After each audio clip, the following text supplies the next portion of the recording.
glad to have your future decided till the end of the season at least? Yeah, no, definitely. Look, I think probably what didn't help the situation was obviously changing manager at the time it was. Yeah, then obviously he's wanting to have a look at me.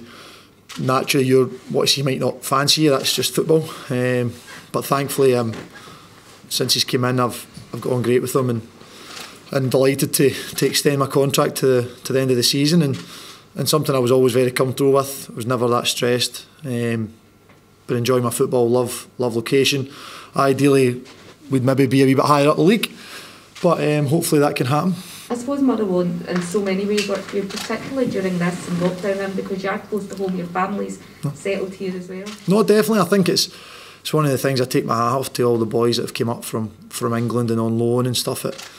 I can't imagine how tough it must be. Like simple things like, oh, you just want to come around and watch your football, or like the kids or whatever. It's just, it makes it very, I don't know if messy is the right word, but just difficult and in a time in a current day whenever mental health is so important, it must make it very difficult, especially whenever things aren't going well on the pitch, which for us a lot of the season hasn't been the case, or has been the case. Sorry. No, it's with the kind of a lot of you guys have come in, and it's maybe difficult for them to settle because I suppose the players like you as well, you don't get a proper chance to get to know them straight away. Yeah, well, look, again, the boys are like in different dressing rooms. You're trying to like introduce yourself, but you're meant to kind of shoot away after training. Like it's just a very awkward time for new signings, even for current signings, for current players that were here before and before me. It's just a whole new dynamic. The only fortunate thing is that everyone's in the same boat football-wise, so there shouldn't really be any advantage or disadvantage. It's just more trying to obviously help people settle as quickly as they can. It makes it a bit more difficult. It's going to be a very tough game, obviously off the back of a very good result against Kilmarnock. It's by no means an easy place to go, especially whenever there's a change of manager. There does always seem to be that sort of a knee-jerk reaction. So a good performance, great result, but so did we. We had a great performance first half and a great result, which is the most important thing. So it'll be a good game.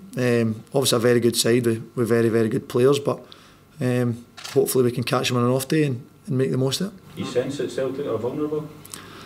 I think it's very difficult to say if a club like Celtic's ever vulnerable. They're a massive club with great players and great staff, and that's where we just need to hopefully do everything we do right. And if they have an off day, great. I've been there before when you've thought they've had an off day and they get the goal, they've got the quality at any minute to hurt you. We just need to make sure we do everything we can to hopefully get, if not 3 points, 1 point.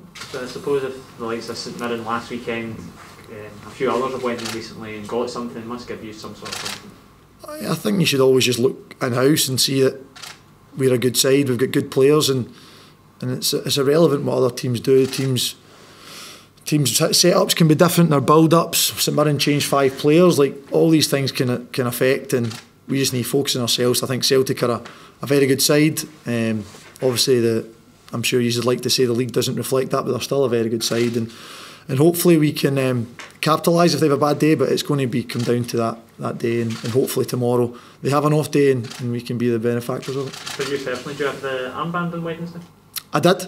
It was first time I've had it in my senior career, and it was a great honour. Again, maybe showed the gaffer showed some faith in me, which was not faith. If you're not the captain, doesn't mean you're not faith, but you get my point. It was certainly an honour. Very proud and really enjoyed it.